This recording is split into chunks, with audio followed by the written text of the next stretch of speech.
Muito bem. Agora a gente chega no último tópico do último módulo do nosso curso. Eu espero que você tenha aproveitado ao máximo cada informação, cada conhecimento que a gente foi construindo ao longo desse trabalho. E agora, nesse final, eu quero trazer para concluir um assunto que eu acho de extrema importância para o brasileiro, que é o pensar em investir para a Previdência. Nós, brasileiros, temos o hábito de depender de maneira quase que integral da assistência vinda do Estado, que é muito diferente do que a gente observa em outros países aí pelo mundo. E aí, pensando nisso e pensando na importância do investimento nesse processo de previdência privada, eu quis trazer um tópico específico para esse assunto, no qual nós vamos falar agora. Bom, a primeira coisa que a gente precisa saber de previdência privada é o que é um fundo de previdência privada. Do ponto de vista de investimento em previdência privada, nós temos hoje no Brasil os fundos de investimento que são constituídos de maneira especial para atender esse tipo de objetivo de investimento. Esses fundos são regulados pela SUSEP, que é a Superintendência de Seguros Privados. A SUSEP é o órgão regulador aí que autoriza a constituição desse tipo de fundo. Bom, o investimento em previdência privada, quando a gente fala em fundo de investimento, ele sempre é estruturado dentro de um pensamento de longo prazo. Então, a gente não deve começar a investir num fundo de investimento constituído para a previdência privada pensando num resgate de curto ou médio prazo. Se você pensa em investir um recurso e nesse recurso investido você espera resgatá-lo no curto prazo ou até no médio prazo, você precisa pensar numa outra forma de investimento, porque senão você perde os benefícios que estão alinhados com a característica desse tipo de fundo. Bom, e quais seriam esses benefícios? O primeiro deles, que a gente está vendo aí na tela, é a questão do rendimento dos fundos não sofrerem o que a gente chama no mercado de come-cotas. Como eu havia falado com vocês quando eu apresentei fundos de investimentos, os investimentos nos fundos, eles são feitos através da compra de cotas de fundo. O come-cotas é um processo no qual o governo ele antecipa o recebimento do pagamento de tributos através de um mecanismo conhecido no mercado como come-cotas, que é o quê? O governo ele se apropria de parte das cotas do fundo na forma de tributação. Isso acontece a cada 6 meses. E o que isso afeta no rendimento do seu fundo? Afeta que, se você tem um fundo e esse fundo ele tem a cada 6 meses o pagamento de um imposto, significa que o volume financeiro que tem disponível nesse fundo para investir, ele está sofrendo uma redução. Quando ele sofre, ou seja, quando esse PL, que a gente fala que é o patrimônio líquido do fundo, ele diminui, a rentabilidade esperada pelo fundo, ela também tende a diminuir, em função do quê? Da diminuição do volume financeiro, ou seja, da diminuição do PL desse fundo. Bom, quando você tem, então, um fundo de investimento constituído para a previdência privada, não se tem essa cobrança de tributos. O outro benefício que a gente tem é o benefício do pagamento de imposto de renda. Esse eu vou deixar para falar um pouco mais lá na frente, que é o governo abrindo mão de receber o imposto de renda seu de maneira antecipada. Bom, uma outra vantagem de um fundo de investimento em previdência privada é que ele permite que o investidor, que ele se utilize desse instrumento de fundo de investimento constituído para a previdência privada como uma forma de gestão do seu planejamento sucessório. O que significa isso? Significa que o investidor que coloca um recurso nesse fundo, ele já consegue indicar quem são os beneficiários desse fundo. Ou seja, no caso da pessoa vir a falecer, ela já direciona para quem esse recurso do fundo vai ser destinado. Isso faz com que não seja necessário um inventário para esse tipo de situação. Em outras palavras, se a pessoa tem ali um fundo de investimento em previdência privada e ela direciona que 100% do dinheiro que está ali naquele fundo vai ser direcionado para um filho, um determinado filho, os outros filhos que eventualmente essa pessoa possa ter, ela não terá acesso a esse recurso. O cônjuge não terá acesso a esse recurso. Ou seja, não é necessário fazer um inventário para esse recurso, porque o recurso ele já foi previamente destinado a um beneficiário, certo?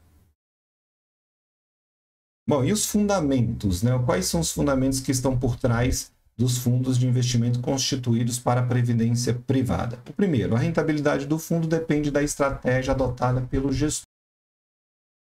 Então, o que a gente tem aqui é que o tipo de investimento, ele também respeita aqui a classe do fundo. Nós podemos ter fundos de investimento em previdência privada, em que a classe pode ser ação, multimercado, basicamente renda fixa, ou a gente pode ter uma mistura, né, de diferentes classes de investimentos também. Então, isso depende muito também do quê? Do perfil e da idade do investidor.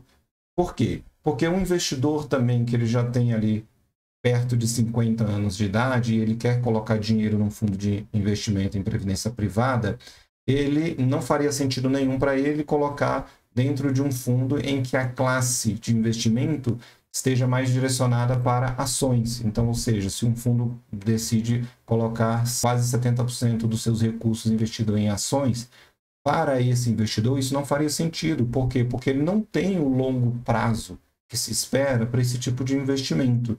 Então, ele já está ali quase perto da idade de se aposentar, com 50 anos. Então, ele não teria o benefício do dinheiro sendo trabalhado a longo prazo. Então, não faria sentido ele estar correndo esse risco. Os fundos possuem classes diferentes de investimentos que atendem a objetivos diferentes de cada indivíduo, que é o que eu acabei de falar. Em geral, possuem uma gestão de recursos mais conservadora.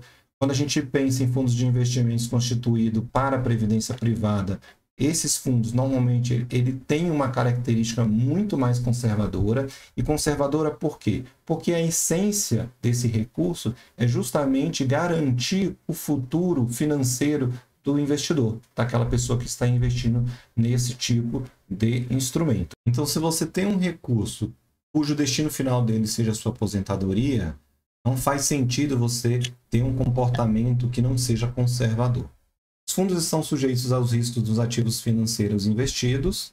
Os principais riscos são mercado, liquidez, crédito e sistêmico. Isso foi um assunto que nós falamos lá na nossa primeira aula do módulo de gestão de investimento, quando nós abordamos os principais riscos de um ativo financeiro. O que a gente precisa lembrar é que todo fundo de investimento ele é constituído por ativos financeiros. E esses ativos financeiros, eles continuam sofrendo com relação aos riscos de mercado, liquidez, crédito, ok? Então, tendo isso em mente, a gente precisa sempre saber que nenhum fundo de investimento, mesmo que seja em previdência privada, ele vai te oferecer alguma garantia certa de retorno no futuro. Então, ele está sujeito a esses riscos também. A grande vantagem é que hoje a gente pode, através da portabilidade de fundos, fazer a transferência do recurso de um fundo para outro, se de repente você está num fundo e você percebe que o gestor não está fazendo um bom trabalho. Então, é possível a gente fazer essa transferência aí de um fundo para outro. E agora eu vou resgatar aquele assunto que eu falei lá atrás, que é o benefício fiscal de um fundo de investimento constituído para a previdência privada. Esses fundos, eles têm dois principais tipos de plano, que é o PGBL, P de plano, e VGBL, V de vida. E quais são os benefícios por trás de cada um desse plano? Quando a gente fala do PGBL, com P de plano, ele tem o benefício de que você pode transferir ou você pode dedicar até 12% da sua renda bruta para um fundo de investimento e essa sua renda ela não vai ser tributada enquanto você estiver investindo. Essa renda só vai ser tributada no momento em que você resgatar o recurso desse fundo. Qual que é a grande vantagem disso? A grande vantagem disso, mais uma vez, é você não tem oscilação relevante no seu PL em função de pagamento de tributos. Significa que você vai ter sempre mais PL para ser rentabilizado. Então, isso para você é bom. Mas então imagine que você não está colocando 12%, mas você está direcionando 13%. Esse 1% adicional, ele já não vai ter esse benefício fiscal. Então, esse 1% adicional, você já precisa pensar numa outra alternativa de investimento para ele. Se você quiser continuar a pensar em previdência privada, essa outra alternativa seria o VGBL, que seria o V de vida. O VGBL, ele já não tem esse mesmo benefício fiscal. Mas diferente do PGBL, o que acontece? No VGBL, o imposto ele vai incidir apenas sobre o rendimento no momento em que o investidor for resgatar o recurso. No PGBL, P de plano, esse tributo vai ser pago sobre todo o valor investido, ou seja, sobre todo o recurso, sobre todo o PL que foi constituído ao longo do período em que o investidor foi alocando recurso nesse fundo.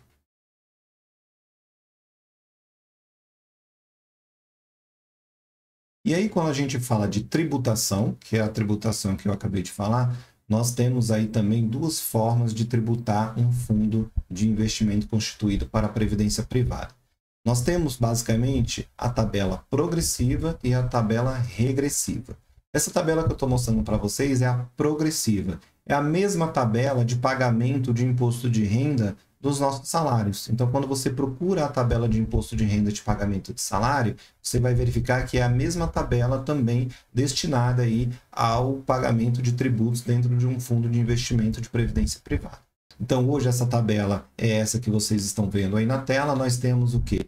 Nós temos que para rendas até 17 mil o pagamento é isento e para rendas ali acima de 44 mil paga-se 27,5%, mas se deduz desse total que vai ser pago aqui dos 27,5%, o valor de 8.113. Estou mostrando aqui o exemplo de uma linha, tá bom? Mas a regra serve para todas as linhas aqui constituídas.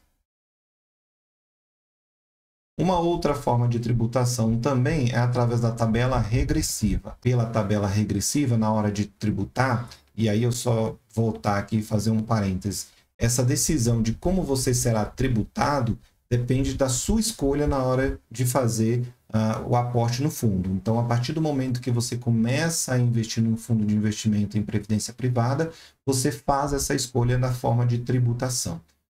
Como o investimento é um investimento de longo prazo, o que faz mais sentido para você é escolher a tabela regressiva.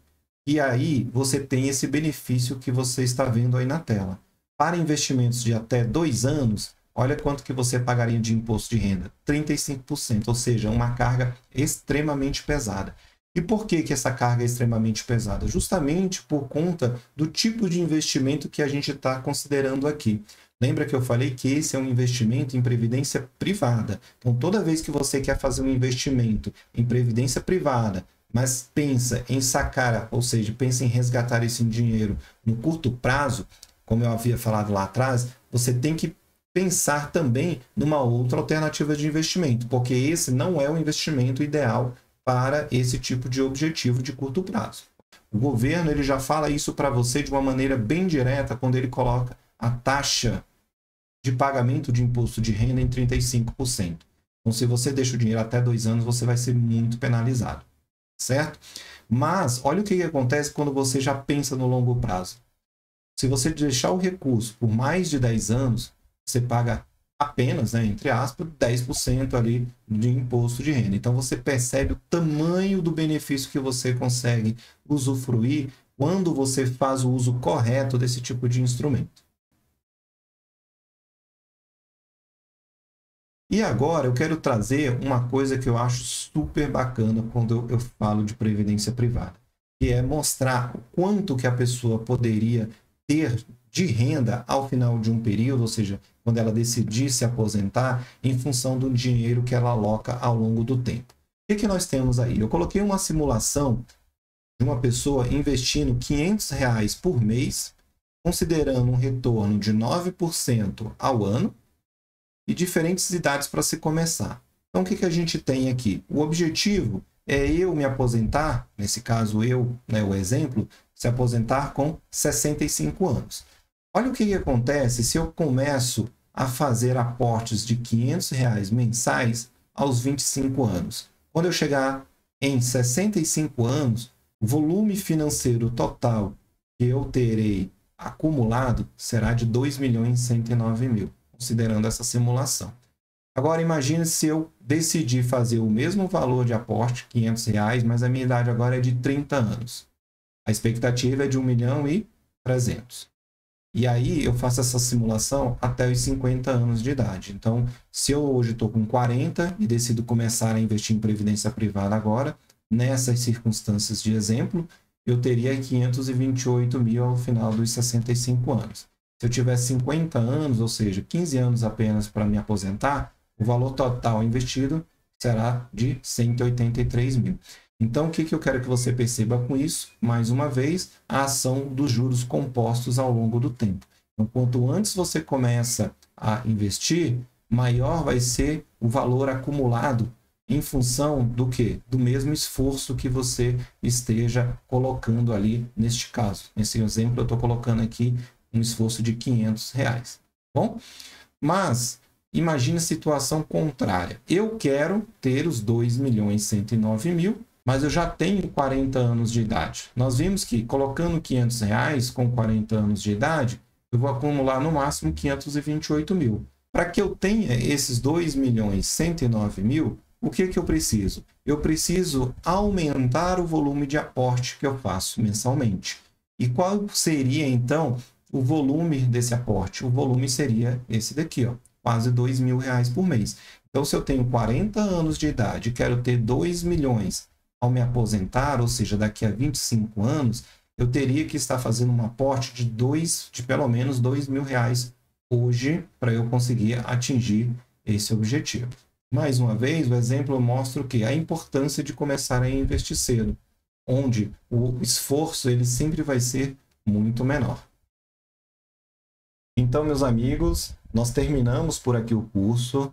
Mais uma vez, eu espero que ele tenha trago para você conhecimentos novos, conhecimentos diferentes com relação ao seu pensamento em relação a investimentos, mas também com relação à sua gestão patrimonial, financeira e crédito. Eu espero que você tenha passado por essas etapas de maneira prática, sem ficar somente na teoria, ou seja, sem ter ficado somente me escutando, mas colocando em prática tudo aquilo que a gente foi construindo ao longo desse tempo.